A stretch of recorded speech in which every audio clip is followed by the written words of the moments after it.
Hi friends, welcome to my YouTube channel Eco Unbox. আজি 17 September 2021. আজিৰ দা Hindu news পেপাৰখন মই এনালাইচিছ কৰিব লৈছোঁ। এনালাইচিছ কৰাৰ আগতে আপোনালোকে যদি আজি মোৰ চেনেলটো নতুনকৈ চাইছে তেনেহ'লে প্লিজ মোৰ চেনেলটো ছাবস্ক্ৰাইব কৰি দিব। আৰু আপোনালোকক যদি আজিৰ নিউজ পেপাৰখনৰ PDFটো প্ৰয়োজন হয় তেনেহ'লে ডেছক্ৰিপশ্যনত মই মোৰ টেলিগ্ৰাম চেনেলৰ লিংকটো প্ৰভাইড কৰি দিম। তাতে মই সকলোখিনি PDF শ্বেয়াৰ কৰোঁ। আপোনালোকে মোৰ টেলিগ্ৰাম চেনেলটো জইন কৰি ল'ব। আহকচোন আজিৰ ভিডিঅ'টো ষ্টাৰ্ট কৰোঁ। চ' আজিৰ ফাৰ্ষ্ট আৰ্টিকলটো দেখিছোঁ আমি government sets up bed bank to clear the NPMS। চ' ইয়াত বেড বেংক কি হয় তাৰ বিষয়ে আমি ডিছকাছ কৰিম। চ' এইটো এটা নতুন আমাৰ কাৰণে হয় যিহেতু চ' বেড বেংক কি হয় technically bed bank is an asset reconstruction company or an asset management company that takes over the bad loans of commercial banks, manages them and finally recovers the money over a period of time. The takeover of bad loans is normally below the book value of the loan and the bad bank tries to recover as much as possible subsequently. So এইটোৱে হৈ গ'ল bad bank. So' next important আৰ্টিকলটো লৈ গৈছোঁ। Next আৰ্টিকলটো দেখিছোঁ আমি Jammu Kashmir government employees face টাইটাৰ পাছপৰ্ট ৰুলছ। চ' জম্মু কাশ্মীৰত কি হৈছে এমপ্লয়বিলাকে এতিয়া পাছপৰ্ট ৰুলছ যোনটো কি কৈছে টাইট কৰি দিছে আগতকৈ। চ' সেইখিনি ফেচ কৰিব লগা হৈছে বুলি কৈছে।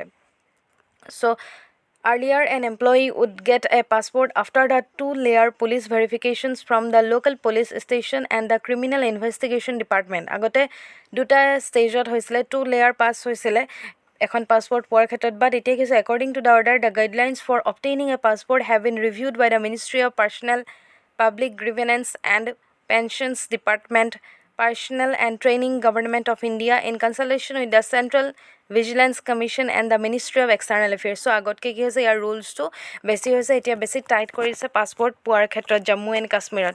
চ' এইটোৱে আছিলে নেক্সট ইয়াৰ পিছৰ ইম্পৰ্টেণ্ট আৰ্টিকলটো লৈ গৈছোঁ। যিহেতু আজি বিশ্বকৰ্মা পূজা সকলোকে বিশ্বকৰ্মা পূজাৰ শুভেচ্ছা জনালোঁ 17 ছেপ্টেম্বৰ। চ' নেক্সট ইম্পৰ্টেণ্ট এডিটৰিয়েল পেজত আজি এটা মষ্ট ইম্পৰ্টেণ্ট আৰ্টিকল আছে। এই আৰ্টিকলটোৱে ডিছকাছ কৰিম। এইটোত কি কৈছে ইয়াত E-Shram needs some hard work to get going.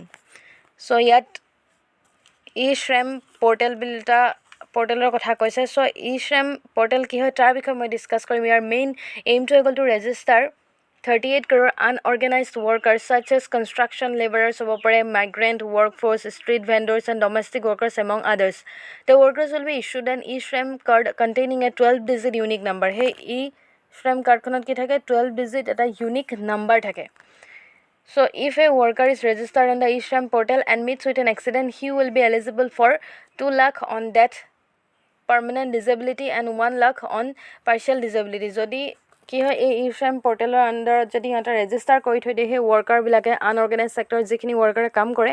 চ' কি কৰা হ'ব যদি এক্সিডেণ্ট হয় মানুহজনৰ এক্সিডেণ্টত যদি ডেথ হৈ যায় তেনেহ'লে 2 লাখ টকা এটা পাব আৰু যদি পাৰ্চিয়েলি ডিজেবল চ' আধা যদি দুখ পায় মানে ঘটনা ডেথ নহয় তেতিয়া কি হয় মানুহজনে 1 লাখ টকা এটা পাব বুলি কৈছে যদি ইয়াত ৰেজিষ্টাৰ থাকে। চ' ইয়াৰ পিছত নেক্সট যিটো নেক্সট আৰ্টিকলটো লৈ গৈছোঁ। নেক্সট আৰ্টিকলটো দেখিছোঁ আমি উত্তৰাখণ্ড হাইকোৰ্ট এলাউ চাৰধাম য়াত্ৰা। চ' ইয়াত উত্তৰাখণ্ডৰ যিটো চাৰধাম য়াত্ৰা চ' চাৰধাম য়াত্ৰাৰ কথা কৈছে।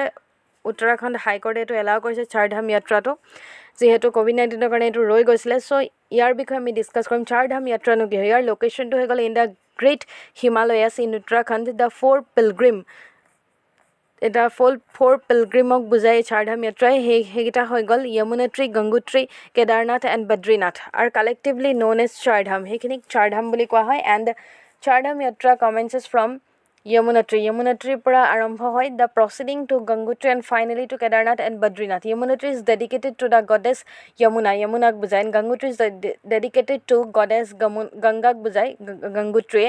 And Kedarnath is dedicated to lord শিৱাক বুজায়। And Badrinath is dedicated to lord Vishnu. So' এইটোৱে হৈ গ'ল চাৰধাম য়াত্ৰা মিনছ। চ' এইটো বিষয়ে আমি জানি থ'ব লাগে আমাৰ ইম্পৰ্টেণ্ট হয় যিকোনো এক্সামত আহিব পাৰে ইয়াৰ ওপৰত কুৱেশ্যন। চ' নেক্সট ইম্পৰ্টেণ্ট আৰ্টিকলটো লৈ গৈছোঁ packed agenda for GST council today. So' ইয়াত আমি ডিছকাছ কৰিম GST কাউন্সিল কি হয়।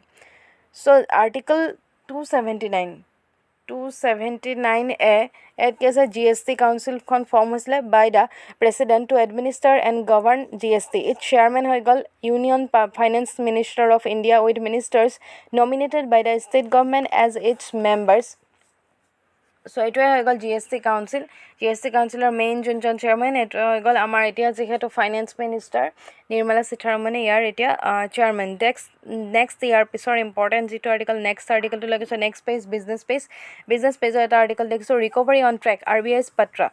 Reserve Bank of India Deputy Governor Michael D. Patra on Thursday said the economic recovery remain on track is reflected in the trend of production and order books. So, economy kon ki hoise agot koi recovery hoise boli koise. RBI's growth target of 9.5% for the full year is imminently achievable, he said, is an online speech at a CIS summit on financial market so' এতিয়া কি হৈছে আমাৰ অৰ্থনীতিখন আগতকৈ recovery হ'ব ধৰিছে growth ৰেটটো increase হ'ব লৈছে আগতে যিহেতু COVID-19 পেণ্ডেমিক চলি থাকোঁতে বহুত অৰ্থনীতিখনৰ অৱস্থাটো বেয়া হৈছিলে চ' এইটোৱে আৰ্টিকলত সেইটো কথাই ডিছকাছ কৰিছে চ' আজি এইখিনি আছিলে ইম্পৰ্টেণ্ট আৰ্টিকল যিখিনি ইম্পৰ্টেণ্ট আছিলে সেইখিনি মই ডিছকাছ কৰি দিলোঁ আপোনালোকে যদি ভিডিঅ'টো চাই ভাল পাইছে তেনেহ'লে প্লিজ মোৰ ভিডিঅ'টো লাইক আৰু কমেণ্ট কৰি দিব ফ্ৰেণ্ডছৰ মাজত যিমান পাৰে সিমান শ্বেয়াৰ কৰিব আৰু মোৰ চেনেলটো ছাবস্ক্ৰাইব কৰিব নাপাহৰিব চ' থেংক ইউ ফৰ ৱাটছিং মাই ভিডিঅ'